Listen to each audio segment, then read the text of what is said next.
dias. Como está? Tô bem, obrigada. Ah, okay. So yeah, we leaving Lingalinga. We've had a lovely time there, fantastic people, fantastic place, and we're heading off to some little reef in the middle of the ocean somewhere. Hopefully we'll find it in the right way, not in the wrong way. So yeah, on our way to Bassas. It's going to be an interesting trip. Got some good wind, but the first day, but it looks like the wind's going to drop off, so we'll see how that pans out. I'd like to try and avoid motoring. But yeah, start of a new day and a new journey, new passage. Yeah, this passage plan has been a bit of a difficult one to try and plan. Going on the back or the middle of a southerly at the moment, and then it quickly turns southeast, which could be quite a nasty beat. So yeah, so it's been a bit of a difficult one, a tricky one to plan, but we hope that we've chosen the right window, and yeah, we're heading out, which is really awesome. Looking forward to it. I just hope that my medicine tablets will work this time, and well, it'll be really good to not get seasick.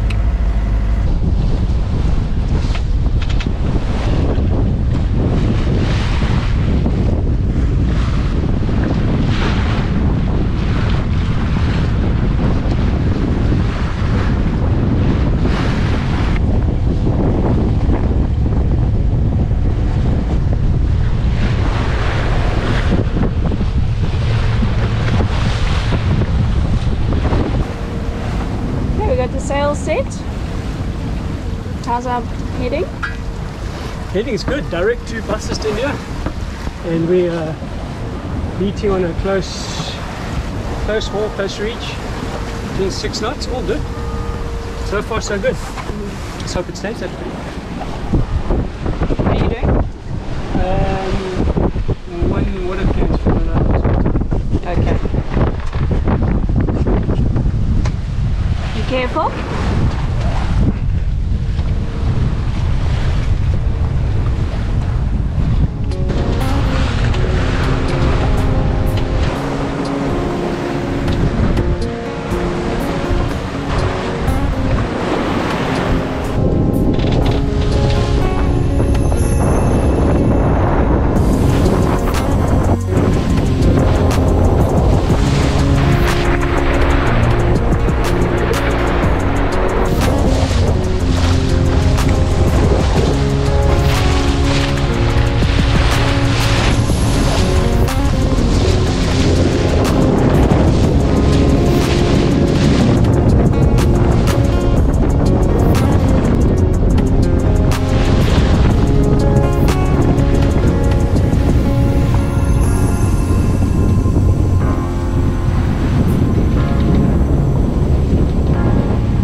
It's almost 6 o'clock in the morning. Yeah, going's been a bit slow. The wind has been lighter than forecasted. We got full sails up, and had a bit of current earlier during the night. Current seems to have backed off now. We've still got about another 180 miles to go before we get to Bassas. But yeah, hanging in there. Don't want to motor. Every mile that we can sail and not motor is a win. So yeah, just sticking it out, but looks like we're going to have a good sunrise. Time to put the kettle on.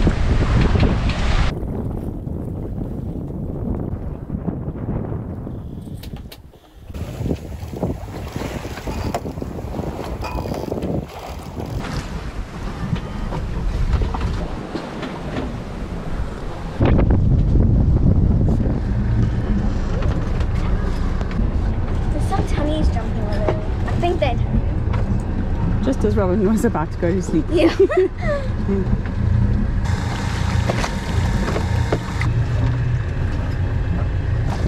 see anything, what? Yes, I do. I don't know what it is, but I'm hoping.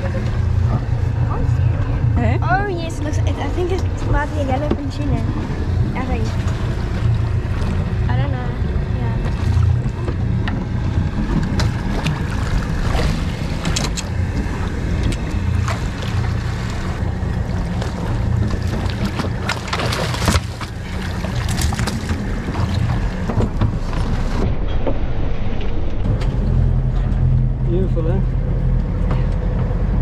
Thank you for the meat you're going to give me and my family. Thank you.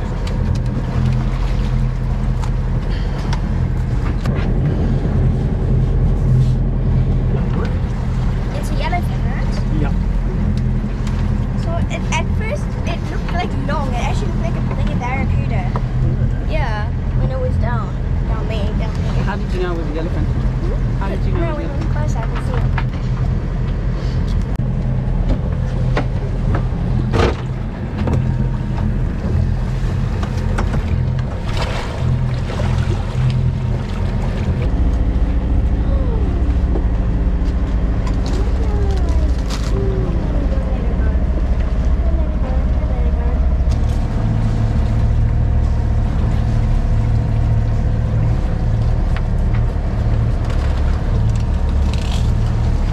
Because the meat's still twitching.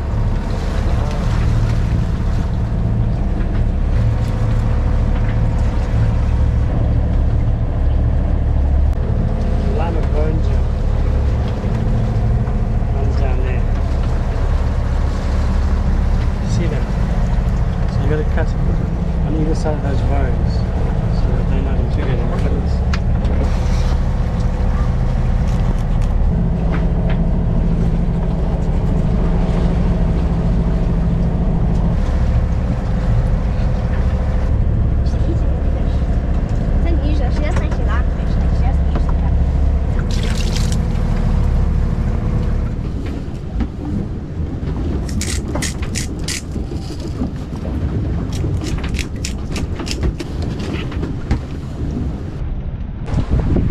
What have you got going on there?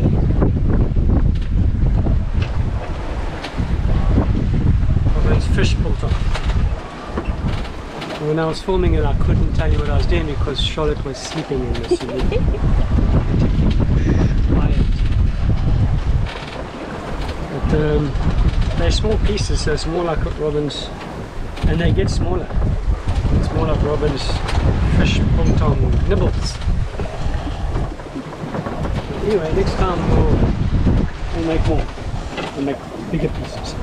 And in a few days? Okay? And in a few days? In a few days' time, you see, you leave it out here in the sun and the breeze. In a few days' time, it'll be fruit and ready to eat. Sounds delicious. Yeah.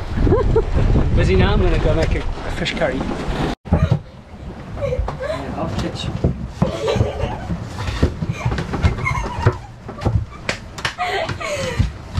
Oh! Oh, leave me alone! Oh boy, leave me alone. What are you doing? Making curry. Just go! 8 o'clock in the morning, and geez, such a beautiful morning. Eh? What a breath of wind. Sea is flat.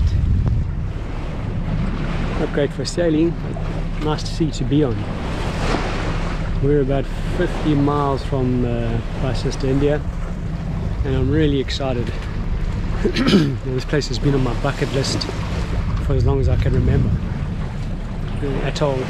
An atoll reef in the middle of the ocean that's exposed at low tide and it disappears at high tide. And it's big, you know, it's about, I think it's about 18 miles wide, you know. Yeah, exciting, very exciting. Finally get to Bassas da India. It's also a little scary, I must be honest. This is like a marine wilderness, you know, there's nothing out there, you're just very much alone. And but yeah, you know, everything has its ups and downs. I think that's part of the excitement. About 16 miles, maybe more from here is an island called Europa, and it's a French island. It's a tiny little island, and it's manned by French Navy and I think a weather station. So yeah, there's meteorologists on it. So they protect buses. They patrol it from time to time and they check that no one's fishing on it. I'm not sure if they have legal status over it, but they do police it. which is great because it's one of the few marine wildernesses left in the world. And yeah, you're not allowed to fish there. You're not allowed to have fish on your boat. If they find fish on your boat, they confiscate your boat, confiscate all your tackle. Yeah, I've heard a few stories. So that's good, you know. I'm comfortable with that. There's enough places where, where else you can fish. Let's keep Bassas the marine wilderness that it is. So we'll take down the Mozambique flag. We don't want to offend the Frenchies if they come around and inspect us.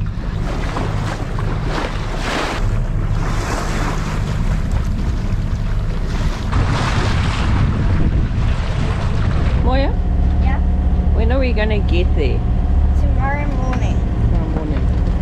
Yeah. It's been a long, slow We're supposed to 2.5 get there this days. morning. We're supposed to get there this morning. No, not this morning. This evening. Oh, this evening we're supposed to get there. Yeah. Yeah, see? Tiring. What is this thing? What is this by my head?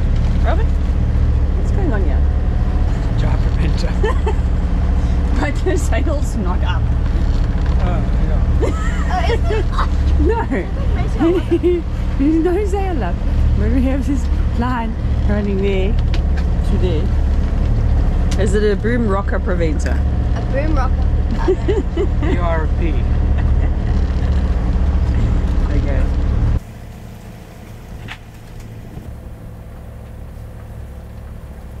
It's 1 in the morning. We've stopped 12 miles from the reef.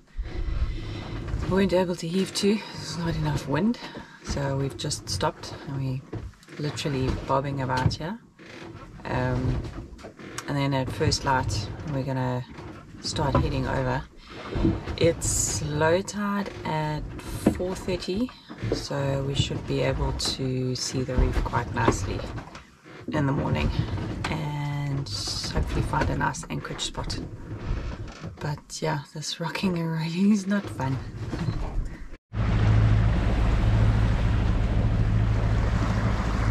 It's 5:45 in the morning and we're motoring directly towards the atoll. It's a bit of a tricky one, this atoll, because for a couple of reasons. One is that I'm told Navionics have got the position wrong. They heard they're out anything from 200 meters. I've heard stories where they're out as much as 5 miles. The other thing is that the atoll is at low tide, the atoll is exposed, and at high tide it's completely covered. So yeah, you can't get a visual on it at high tide. And the third thing that makes it interesting is that it's so remote. I mean, it's just, you're in the middle of nowhere. If something were to go wrong, there's no help. And you can't even use the depth as an indicator, because the depth goes from 2,000 meters to 1,000 meters to 500 meters, and then the next thing you're on the reef. And my echo sounder transducer doesn't read much over, I think, about 200 meters. So yeah, you can't even use the depth. It comes up too quickly. It's an ancient volcano. It's the crater of an ancient volcano. And I'm expecting that we'll see some wave action on the reef. So looking out for that. And the other thing too is I'm heading towards, there's 2 wrecks on the reef that are exposed at high tide. So I'm heading towards the one, as it's shown on Navionics, and hoping that, because by the time we get there it's going to be near high tide. I'm hoping that wreck will give us a visual on the reef. But yeah, interesting. It'll be a very interesting day. Looking forward to it.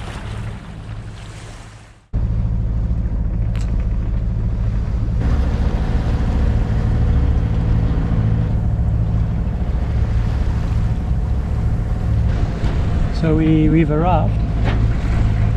We're skirting around the west side of the atoll. But in the distance over there, you can can see waves breaking. Kind of across here, occasionally in front of us. But, this is definitely it. And yeah, we're going to skirt around the west side and see if we can find an anchorage on that side. Because the current actually goes east to west, so you want the current pushing us away from the atoll. So yeah, let's see how it goes.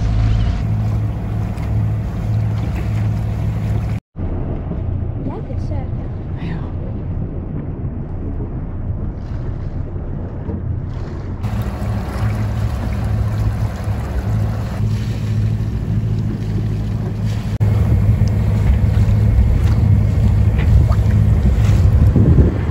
Of Bassas.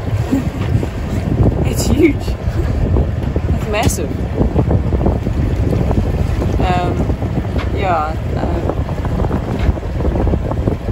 Battling to find the anchorage.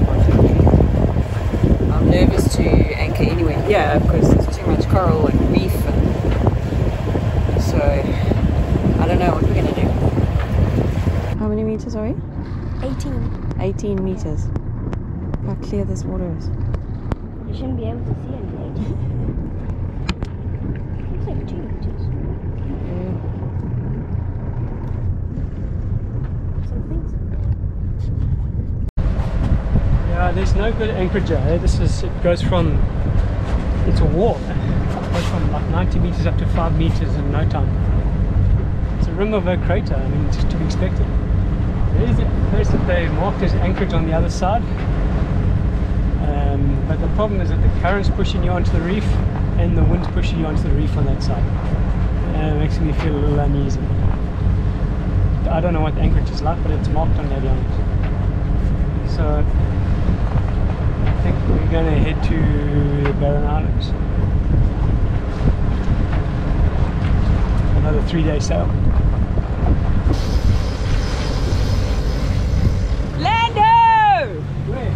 It's over in front of us. Where? You want to see There's 2 blobs right ahead of us. and the shrouds? There's no land. There's land. Bonjour, monsieur.